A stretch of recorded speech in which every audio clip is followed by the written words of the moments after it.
За сайн байцгаана та бүхэндээ өнөөдөр хосын харилцааны талаарх одоо нэгэн маш чухал сэдвийн талаар ярихаар бэлдсэн байна. Энэ нь юу вэ гэхээр араар тавилт. За араар тавилт бол яг одоо хосуудын зөвлөгөө авдаг хамгийн үндсэн асуудал байдаг. Тэгэхээр араар тавилтын дараа хөвчлэн хосууд маань энэхүү асуудлаа шийдвэрлэж чадаагүйгээс болоод утсан. За хосын одоо бэлгийн харилцаа үүнээс болоод одоо бэлгийн харилцаанд орохоо болсон, за хоорондоо ойлголцохоо болсон. За цаашдынхаа амьдралыг хамтдаа байх уугүй гэдгийг бас шийдвэрлэж чадахгүй байна гэх мэтлэнгээр ерөөхдөө хосын зөвлөгөө хөвчлэн авдаг байгаа. За тэгвэл энэ араар тавилт хизээ ер нь болт юм бэ? За тэгэхэд энэ араар тавилт гэж яг юу юм бэ гэдэг талаар нэгэн сэтгэл судлаачийн одоо мэдээллээс одоо судалгаан дээрээс үндэслэн энэхүү мэдээллээс та бүхэндээ хүргье. Энэхүү хичээл маань ерөөхдөө бол маш богинохон байгаа. Тэгэхээр та бүхэнд хэрэгтэй мэдээллүүдийг нь өгөх зорилготой гэсэн үг. За Esther Perel гэдэг энэхүү одоо Бельгид төрсэн одоо Америкчтэй судлаачаар ажилладаг. За дэлхийн нийт даяар дан ганцхан одоо энэ хосуудын талаар за дээрээс нь араар тавилтын талаар хосуудад зөвлөгөө өгч ингэж ажилладаг юм хүн байгаа. Нийтдээ 33 жил хосуудтай ажилласан. За ерөнхийдөө бол энэ хосуудын нэгнээс хүлээж байгаа хүлээлтэнд одоо соёлын буюу одоо нийгмийн Монгол уламжлалт жишээлбэл Америк уламжлалаас юугаар ялгаатайгаар нэгнээс ингээ хүлээлтүүдийг хүсдэг вэ гэдэг ийм одоо соёлын ялгаан дээрээс нэлээд анхаарал тавьж судалдаг гэсэн үг. Жишээлбэл одоо Либаны хосууд одоо нэгнийхээ араар тавьсан тохиолдолд эмэгтэйчүүд нь хөвчлэн тэрийг гүн гүнзгий тусгаж авалгүй за энийг цаашдаа яаж одоо нөхрийнхөө үйлдэлийг зогсоох уу гэх мэтлэнгийн ингээд шийдвэр гаргадаг бол одоо Америк хосууд бол энэ. За тэгэхээр энэхүү араар тавилт гэдэг энэхүү сэдв маань бол огт амархан сэдв биш. За энэ одоо сэдвийн талаар хаанч ярьсан дандаа үргэлж одоо хүмүүс хоорондоо санал зүрэлтдэг одоо маш олон талаас нь энэхүү одоо өөр өөртөө туршлага гэсэндээ өөр өөр байдаг ийм зүйл байгаа. За тэгээд би та бүхэнд одоо яг Америкт 2013 онд хийсэн Gallup гэдэг одоо судалгааны нэлээд том байгууллага байдаг. Дандаа үндэсний хэмжээний судалгаа хийдэг. Энэхүү судалгаан дээр араар тавилт одоо бусад үйлдэлүүдтэй харьцуулахад алинд нь хүмүүс илүү дургүй байна вэ гэдэг одоо үйлдэлүүдийг ингэж асууж үзсэн. Тэгээд тэрэн дундаас ингэ харьцуулаад үзэх юм бол араар тавилт бол гэр бүл цуцлахаас илүү одоо хосууд гэр бүлээ цуцлуулах гэдэг үргэлж гаргахаас илүү ёс бус зүйлээ. Энэ бол хүний амьдралд огт байж болохгүй зүйл гэж үзсэн байна. Гэтэл гэр бүл цуцлалтын ихэнх хувь нь бас араар тавилтаас болж үүссэн байдаг. За одоо олон их нэртэй байх гэдэг энэ үзэгдлийг та одоо хэр ёс бус үйлдэл, ёс суртахуунгүй үйлдэл гэж нэрлэх вэ гэд үзэхэд энэ нь бол манай араар тавилтаас арай бага хувь эзэлсэн байдаг бахна. Мөн дээрээс нь одоо хүнийг хувилах тий араар тавих хоёрын аль нь илүү ёс бус үйлдэлээ гэхээр араар тавилт нь хүнийг хувилахаас илүү ёс бус үйлдэлээ гэж хүмүүс үзсэн байна. За дээрээс нь амиа хорлох бол энэ одоо ёс суртахуунгүй үйлдэлээ гэдэг дээр хүмүүс үүнээс илүү араар тавилт нь ёс суртахуунгүй үйлдэл юм аа гэж үзсэн байна. Тэгэхээр энэ дээр одоо ялангуяа монголчуудын хувьд Америк соёлыг одоо бас залуучууд маань нэлээд даахдаг тийм ийм хүмүүсийн хувьд бол энэ одоо залуу хосуудын хувьд ч бай ерөнхийдөө хосуудын хувьд араар тавилт бол хүндрэлтний хамгийн ёс бус үйлдэлүүдийн нэг юм аа гэдэг ийм сонголтын дээр ирсэн байх юм. За энэ бол жишээл Монголд бол хийгдэг судалгаа. Тэгэхээр Монголын нэг ёс уламжлал энийг одоо арай өөрөөр авч үздэг юм зүйл байгаа. За тэгэхээр араар тавилт хэдийгээр ингээд хүн болгонд өөр өөрөөр явагддаг боловч хоорондоо ижил төстэй 3 зүйл байдаг байна. За тэгэхээр тэрний талаар дэлгэрүүлээд яриа. Нэгдүгээрт нь нууцлаг байдал. Тэгэхээр хэрвээ ямар нэгэн байдлаар гэр бүлийнхаа хүнээс гадуур өөр хүнтэй уулзж байгаа, мессеж бичиж байгаа, утсаар ярьж байгаа за сэтгэл санаагаар холбогдсон ийм зүйл байх юм бол энийг бид нар гэр бүлийнхаа хүмүүсээс ихэвчлэн нуудаг байна. За энэ нууж байгаа байдал нь өөрөө гэр бүлийн хүмүүст хамгийн хүнд хүлээмжшүүлж чадахгүй надаас яагаад нуусан бэ? Амьдралаа холбосон мөртлөө надаас энэ одоо хүнийг нуусна нь надаас илүү үн цэнтэй учраас гэдэг ийм байдлаар ханддаг. Тэгэхээр хамгийн их гомдол үүсгдэг зүйл бол энэ одоо ийм үйл явдал болсон гэдгийг нуух байдаг.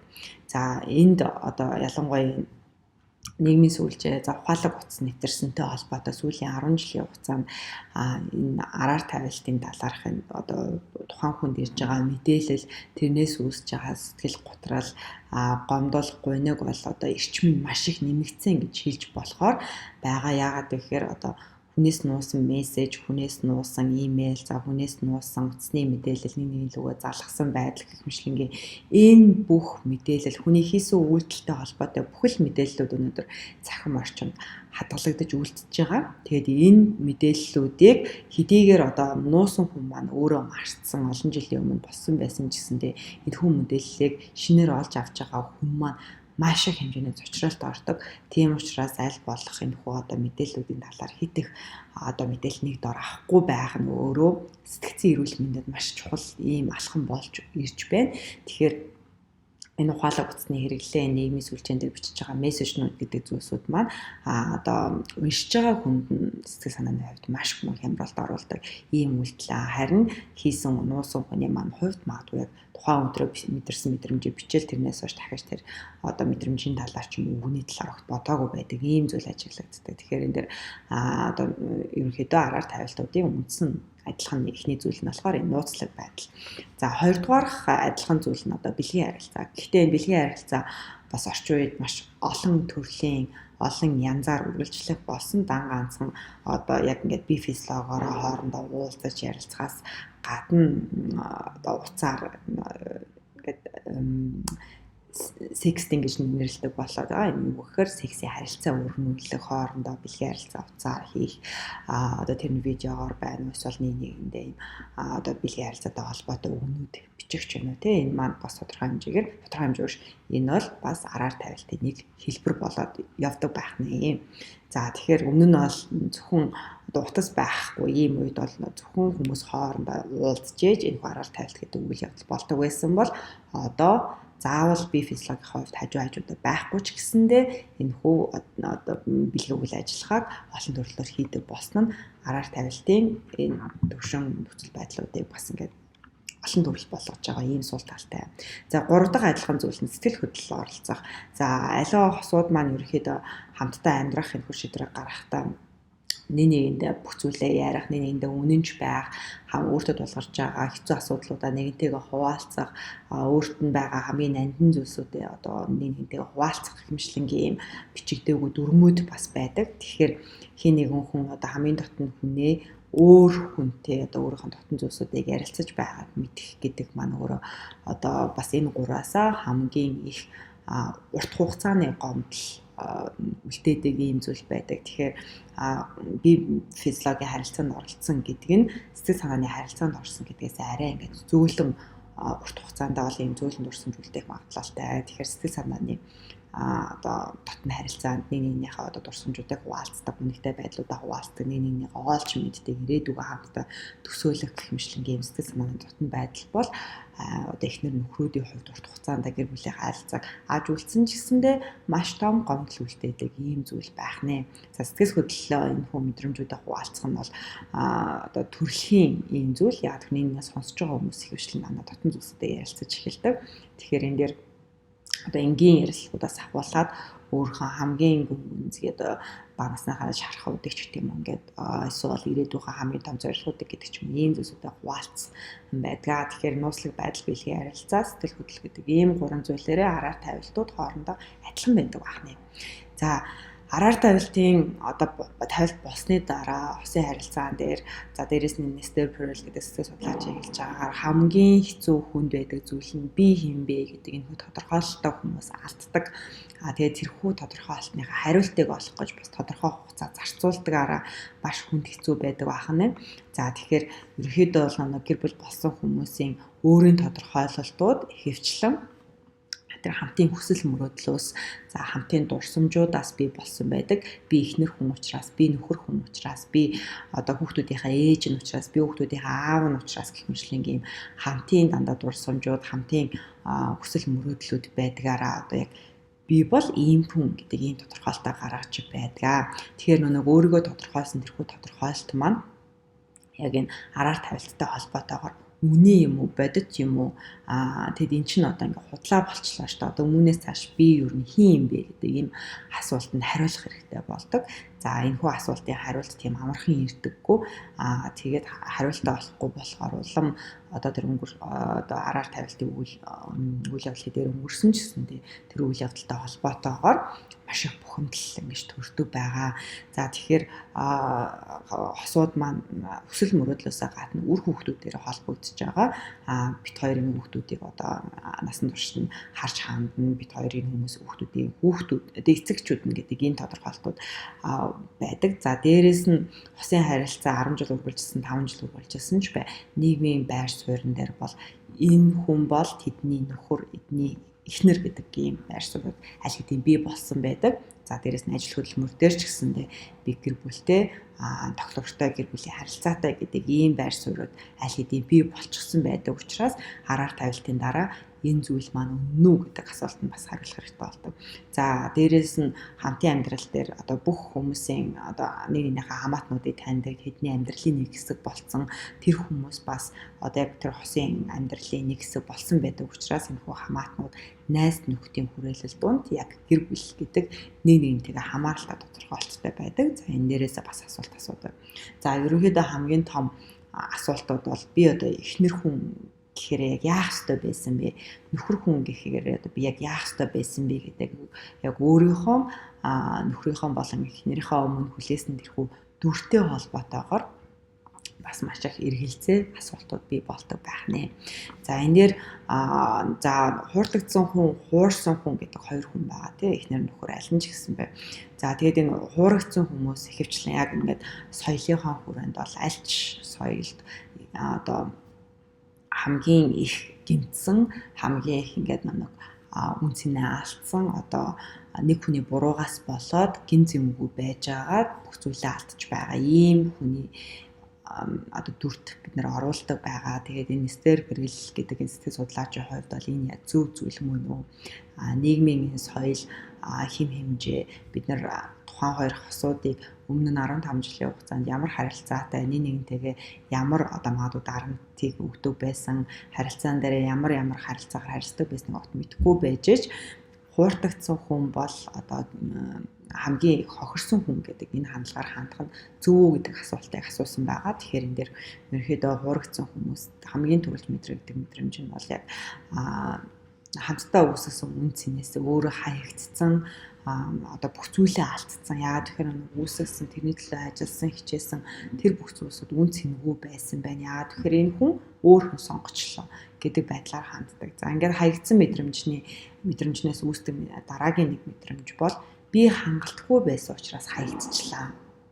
За тэгвэл би хангалтгүй гэдэг чинь одоо би өөрөө ер нь хэр үн цэнтэй хүн бэ? Надад ер нь хийж чадхаар зүйл байгаа мó? Надад ер нь мундаг юм байгаа мó? Би сая гологдсон юм чинь тэгвэл миний юу ч хийсэн буруу байсан юм шүү.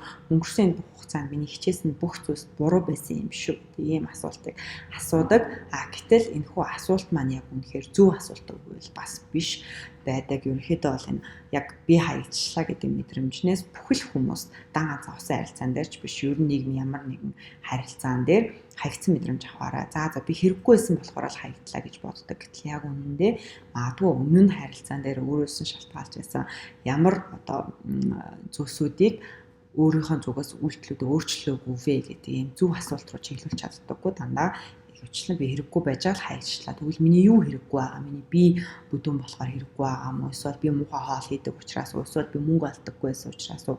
Эсвэл би хүүхдүүдэд хараад ингээд өөрийгөө анхаараагүй болохоор юм болов уу гэд ингээд яг өөртөө дутуу байгаа зүйлсүүд рүүгөө буруугаа үүч эхэлдэг. Гэтэл энэ маань магадгүй нөхрийн ч юм уу эхнэрийн өөрийн суур бие хүнийх нь асуудалтай холбоотой ийм зүйлч байх талтай байдаг.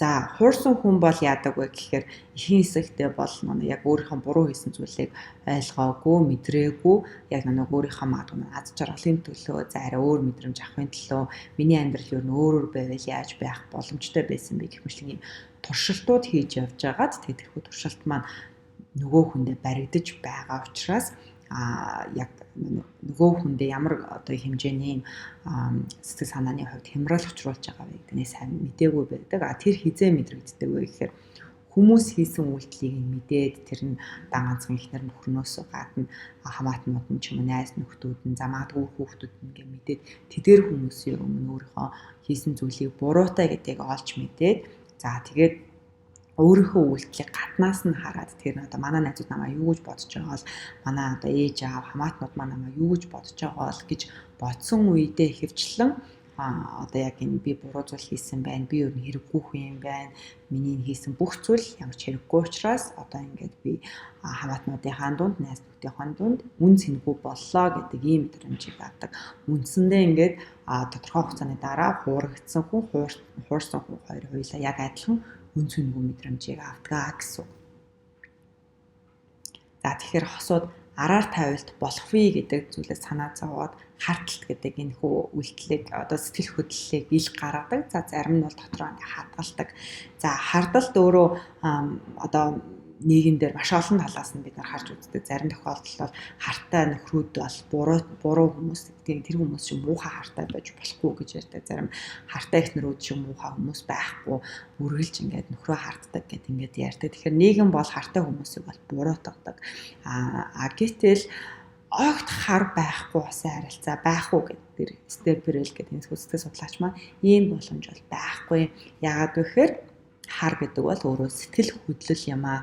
Өөрийнхөө гаргасан энэ цаг хугацаа, өөрийнхөө зориулсан энэ амьдрал, өөрийнхөө хийсэн энэ үйлдэлүүд, за тэгээ магадгүй өнгөрсөн гаргасан энэ санхүүгийн боломжууд, за дээрээс нь сэтгэл хөдлөл төр ингээд одоо нөхрөөгөө эхнэргээ хүлээж байгаа энэ хүлээлт гэх мэтлэнгийн энэ бүх хөрөнгө оруулалтууд маань хий хоосон өнгөрчихвэ гэдэг ерөөдөө санаа зовлтоос болоод бид нар тухайн хүнийг өөртөө гомдох үйлдэл хийх үү гэдэг ийм хардталтыг бий болдог энэ сэтгэл хөдлөл байгаа. Тэгээд сэтгэл хөдлөлийг бол шууд алга болох боломжгүй. Жишээлбэл одоо бид нар өсөх гэдэг мэдрэмж огт алга болгоод тэгээд турна гэх юм бол юм хизээч боломжгүй зүйл. Бид нар хэрэв өсгөө болчих юм бол бид нар одоо хотод нь ажиллагаагүй болоод харин ч өвдөж эхэлж байна гэсэн үг. Тэгэхээр энэ дээр бид нар яг түүнтэй адилхан бид нар өөртөө гэмтхээс, өөртөө ингээд одоо хажуудаа байгаа хүмүүсээ буруу зүйл хийхээс сэргийлээд бид нар ямар нэгэн үйлдэлийг нь хартаж зогсоодог гэсэн. Тэгэхээр энэ хүү одоо сэтгэл хөдлөлийг бол алга болох боломжгүй. Харин илүү нээлттэй хосууд бол тэр харталтын цаана байгаа тэр айдас, санаа зовлт нэг нэгнийгээ алдчихгүй гэдэг тэр айцуудаа нээлттэй ярилцаж чаддаг. Саяын дээр залуудаа чи сайн ингээд сэтгэнээд нэгэд ярихаж надад өстой таадаа санагдсангүй одоо бити дахарч ингэж байгаарай гэдэг бол энэ нээлттэй хүмүүсийн илэрхийлэл. Харин чи юунда одоо өөр залуучуудаа сэтгэнээд байгаа чи бүх залуучуудтай ингээд сэтгэндэг байлгүй дээ гэдэг ч юм ингээд уулнал нэг манай эхнэрээ өөр хэнийг надаас өөр залуу бити хараасаа гэдэг тэрхүү бодол тэрхүү санаа зовлтоо болон зөв илэрхийлэхийн оронд чи бүхэл хүнтэй мэддэг байх гэдэг ч юм уу ийм байдлаар одоо ингээд нэг эхнэрийнхээ нөхрийгөө дарамжлах нь өөр ингээд одоо энэ сэтгэл хөдлөлөө зөв илэрхийлэхгүй айцаасаа болоод буруу илэрхийлж байгаа ийм зүйл болтгоо. За хэдийгээр хардталт тодорхой хэмжээнд байх нь зөв боловч хэтрүүлж хизээж болохгүй. Яагаад тэгэхээр хэтрүүлэх гэдэг маань нөгөө айжилсан айцаа бодит хэмжээнд авчираад яг болцсон юм шиг, яг нөхрөө алдах гээд байгаа юм шиг, эхнэрээ алдах гээд байгаа юм шиг хэмжээнд авчираад тэгээд тэр одоо яг одоо би алдах гэж байгаа учраас энэ хүн бол одоо гин буруутай, бүх зүйлийн өмнө гин буруутай одоо түүнийгээ ингээд гин бурууга хүлээх ёстой гэх мэтлэн дарамт шахалт үзүүлээд эхэлдэг. Тэр хитрхийн бол энэ хосын харилцаа нь маш хор хөнөөлтэй одоо хүч хэрэглэх тодорхой нэг хэмжээгээр хүчирхийллийн харилцаа болоод явдаг. Огт байхгүй болчих юм бол энэ бид нар тухайн хүний хийж байгаа одоо үйлчлүүд хин нэгнтэй сэтгэж байгаа тэр зүйл за хин нэгнийг хараа шохорч тэр шохорхлууд өөрт нь ямарч хамаагүй юм шиг ийм байдал үүсгдэг. Тэгэхээр тодорхой хэмжээний хартал гэдэг зүйлийг огт буруутгахгүйгээр гэхдээ хэтрүүлэхгүйгээр ингээд яг тааруулж сурах нь бас энэ араар тавилт гэдэг энэ үйлчлэлээ сэргийлэх бас нэг том боломж байдаг гэж хэлсэн байна. За араар тавьсан одоо ийм үйлдэл явагдсны дараа үнэ хэлэх үгүй юу гэдэг ийм зүйл гарч ирдэг. За энэ дээр бол яг тодорхойгоор одоо Степерл сэтгэл судлаачийн хувьд бол яг үнэ хэлэх нь зөв, үнэ хэлэх нь буруу гэдэг аль нэг байдлыг зөв буруу гэж өрдөөсөө хэлээгүй. Энэ дээр хамгийн гол нь үнэ хэлэхдээ та хэнийг бодож үнэ хэлж байгаа вэ гэдэг дээр одоо хамгийн их ач холбогдол өгөх нь чухал гэж хэлсэн байна. Тэр нь болохоор өөрийгөө бодох. Жишээлбэл магадгүй амьдралыг одоо дуусгаад нас дээр гараад за тэгээд магадгүй нэг хорвоог орхих энэ цаг мөч ирэхэд би амьдралтаа нэг зүйлийг буруу хийсэн би нөхрийгөө хуурсан да гэдэг энэ бодол байгаад тэгээд тэр нь амьдралын одоо нэг дараа төрлөө олохт нь ч юм уу тий эсвэл ингээд буруу зүйл хийчлээ дээ би одоо энэ гин нүглээ цагаачлах ёстой доо гэж бодоод буюу өөрийгөө бодоод их нэртэй эсвэл нөхөртөө би одоо ингээд залуу байхдаа ингэж араар тавьж байсан гэдэг энэ үйлдэл бол цэвэр өөрийгөө бодож байгаа үйлдэл учраас бас хувиа ячаасан.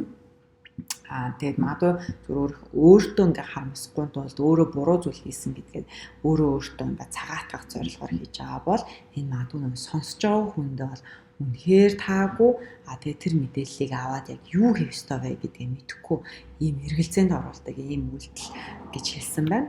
Харин гэр бүлийн хүнээ буюу эхнэрээ нөхрөө бодоод тэр хүн энэ мэдээллийг аваад яг яах бол тэгэл найдвар нь хэр өөрчлөгдөх бол намайг одоо ингээд одоо үцэн ядаад бит хоёр цаашдаа амьдрч чадах болов үгүй болов эсвэл яг одоо би хэлэхгүй байвал намайг үзэн ядах болов гэх мэтлэн ингээд яг тэр хүнийг цэвэр бодоод тэр хүний хувьд аль нь хамгийн зөв бэ гэдэг шийдвэрээ гаргаж ивэл энэ магадгүй та хийх ёстой зүйлээ хийж байна. Тэгээ тэр хүний сэтгэл санааг тайвнаар нөлөөлөхөөр болвол зөв байна гэж ингээд үзсэн зүйтэй гэж хэлсэн байна. Гэхдээ хэрвээ одоо танд гэр бүлийнхаа хүнээс салах цаашдаа амьдралынхаа загвар дээр хэв маяг дээр өөрчлөлт гаргах, итгэл найдвараа өөрөөр байлгах сонирхол байхгүй бол магадгүй энэ яг нэгэнд өнгөрөөд болоод өнгөрсөн үйл явдлын талаар дэлгэрэнгүй ярих тэр одоо үйлдэлийг ингэж яг тэгсэн чинь ингэсэн гэд нэг бүрчлэн детальчлан үйл явдлын талаар ярихгүй байх нь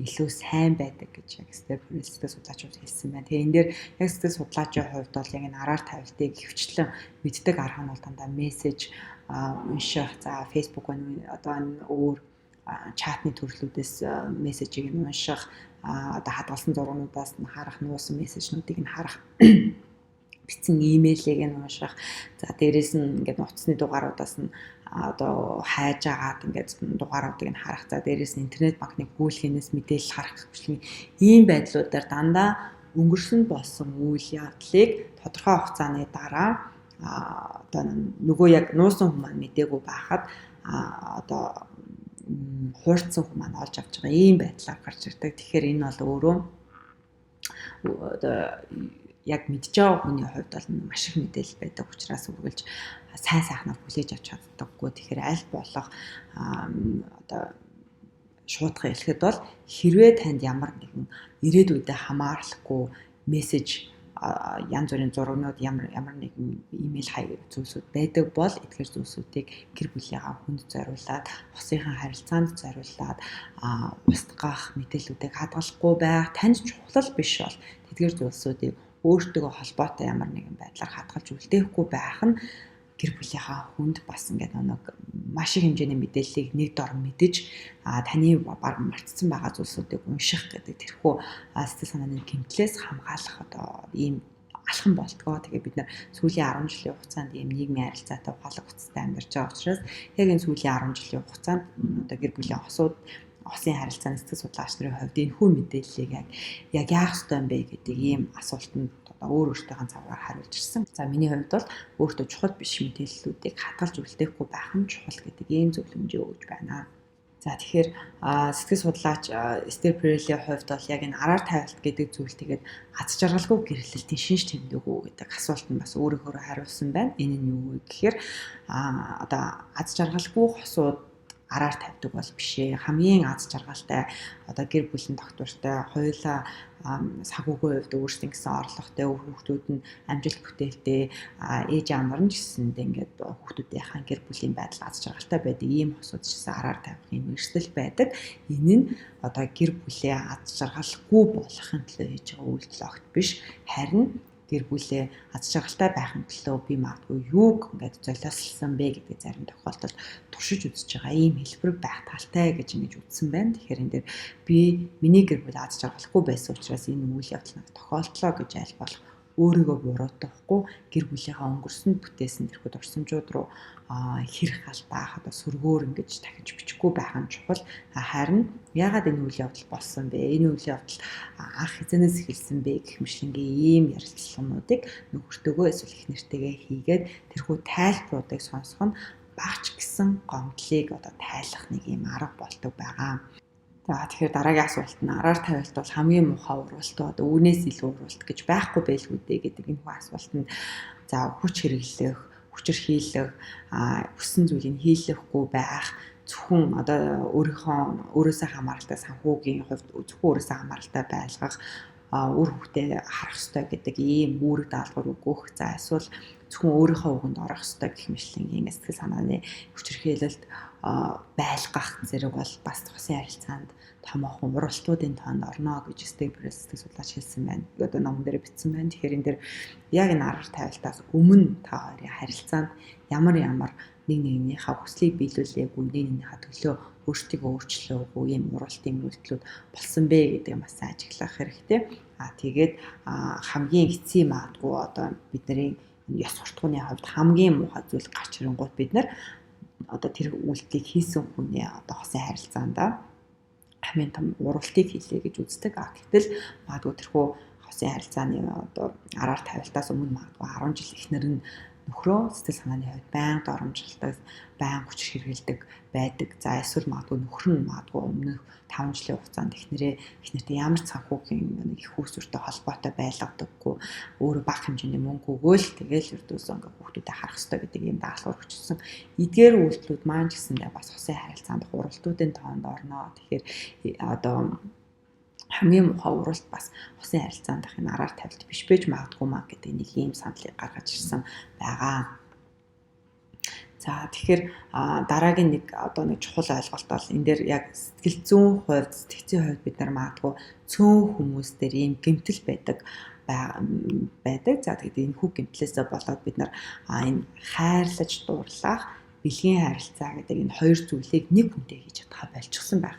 Одоо талтай байдаг байна. Тэгэхээр цөөн хүмүүсийн хувьд бол маш их хайрлаад байгаа мөртлөө маш их хамгаалдаг, бүх зүйлээс хамгаалдаг, бүх зүйлээ зориулдаг мөртлөө дур хүсэл төрөхгүй, хажууд нь байхаар бэлгийн харилцаанд орох сэтэл төрөхгүй.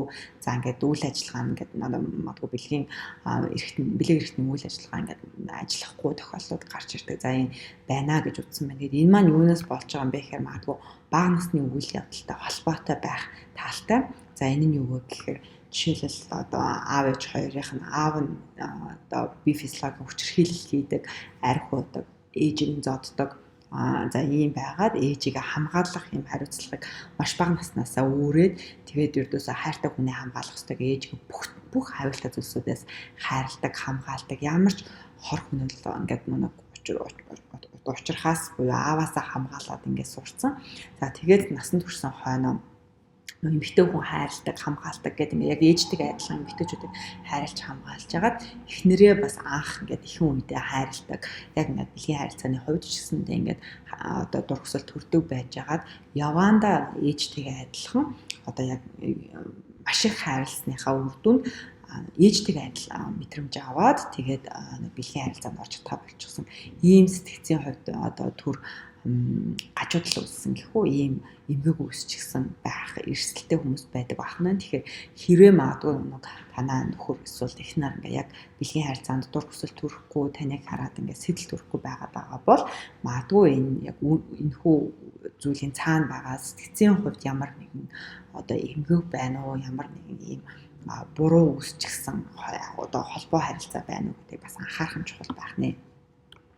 За тэгээд Стейплер сэтгэл судлаачийн хувьд бол гэр бүлийн хүнээ яаж хүлээж авсан бэ? Хамгийн анх уулзахдаа одоо нийгмийн ялангуяа ингээд бид нар Холливуудын гоё кинонуудыг үздэг. Ер нь ингээд гоё кинонууд үргэлжил амьдралтайгаа тохиолдсон цорын ганц хүнтэйгээл таарах юм бол тэр хүн бол ингээд тань бүхэл аз жаргалыг өгнө, бүхэл хүслийг чинь биелүүлнэ, бүхэл эмэгтэй хүний хувьд, эрэгтэй хүний хувьд анхаарал халамж өгнө, энэ амьдралын бүх сайхан зүйлсүүдийг тань мэдрүүлнэ гэдэг ийм зүйлийг бид нэг одоо бага наснаас авахлал Диснейгийн хүүхэлдэйн кино за том болоод Холливуудын гоё романтик кинонуудаас цорын ганц гэдэг мэдрэмжийг өгдөг нь өөрөө хосын харилцаан дээр ямар нэг өөрөөсөө ямар нэг хичээл зүтгэл гарахгүйгээр тэрхүү хүнээсээ бүхэл хайр халамжаа бүхэл одоо бэлгийн дур хүслээ за дээрээс нь санхүүгийнхаа одоо хэрэгцээ шаардлагуудыг дээрээс нь мөрөөхтэй хамтарч өсгөх тэрхүү боломж бололцоо гэдэг ердөөс өөрт нь хэрэгтэй байгаа бүх зүйлийг нэг л хүнээс л авна гэдэг ийм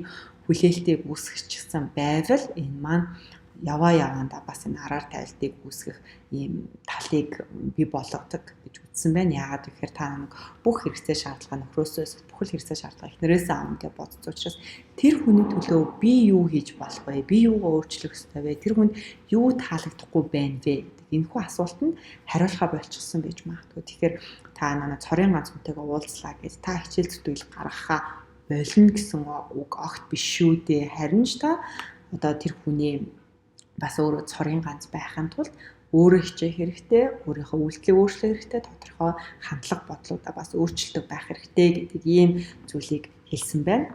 За дараагийн нэгэн зөвлөмж нь болохоор яг хосын харилцаанд байх энэ хэл хязгаарууд. Жишээлбэл одоо хүүхдээ хүмүүжүүл хэл хязгаараа ойлаа нээлттэй ярилцах хэрэгтэй гэдэг ингээд тохирчсон мөртлөө одоо яг бэлгийн харилцаан дээр орон дотроо байхдаа битээр энэ үйлдэлийг хийж болно, энэ үйлдэлийг хийж болохгүй гэдэг ингээд нэгэндээ хүмүүс нь бичээгүй ч гэсэндээ ийм дүрмүүд байдаг. Тэгэхээр тэрхүү дүрмүүдийг яаж хоорондоо ярилцаж би бол ийм үйлдэлийг чамаар хийлгэмээр байна гэдгийг хэлж чадахгүйгаасаа болоод тэр чадахгүй одоо хүсэж байгаа зүйлээ магадгүй өөр хүнээс хайх ийм зүйлсүүд гарч ирдэг. Тэгэхээр та одоо дан ганцхан өдөр тутмын харилцаанаас гадна яг одоо бэлгийн харилцаан дээр ямар хэл хязгааруудыг тавьсан бэ? Та нөхрөөрөө юу хийлэгдэггүй вэ? Та эхнэрээр юу хийлэгдэггүй вэ? Бас дээрээс нь та эхнэрээ юу хийлгэхийг хүсдэг вэ? Нөхрөөрөө юу хийлгэхийг хүсдэг вэ гэдэг тэрхүү хэл хязгааруудаа хоорондоо ярилцаад, хүслүүдээ хоорондоо ярилцаад, нээлттэй ярилцаж эхэлснээр та хоёр нэгнийхээ цорын ганц байх буюу тэр одоо хүн төрөлхтний бидний одоо хүсэл мөрөөдөл шүү дээ тий ингээд нийгмийн дунд хамгийн том хүсэл мөрөөдөл амьдралынхаа турш гэр бүлийн хүмүүс нэгнийхээ цорын ганц байх гэдэг энэ хүсэл мөрөөдлийг та хоёр хоорондоо ярилцчихээж нэгнийхээ хүслүүдийг сонсчээж тэгээ яаж хүслүүдийн төлөө өөрийнхөө үйлдэлийг өөрийнхөө бодлыг одоо хянаж өөрчлөх вэ гэдэг тэрхүү асуултанд хариулснараа бий болдог байх нэ. Тэгэхээр араар тавилтыг хэрвээ араар тавилт гэдэг зүйл таны амьдралд тохиолдсон бол энэ та одоо бүх зүйл таны буруу байсан учраас болсон биш өөрийнхөө үн цэнийг одоо гэр бүлийнхаа одоо нөхрөөсөө эхнэрээсээ бүрэн хамааралтай биш аль болох би чинь ийм үн цэнтэй хүн би чинь ийм зүйлийг чаддаг гэдэг тэр өөрийн үн цэнээ тусад нь тодорхой хэмжээнд бий болгож авч яваарэ.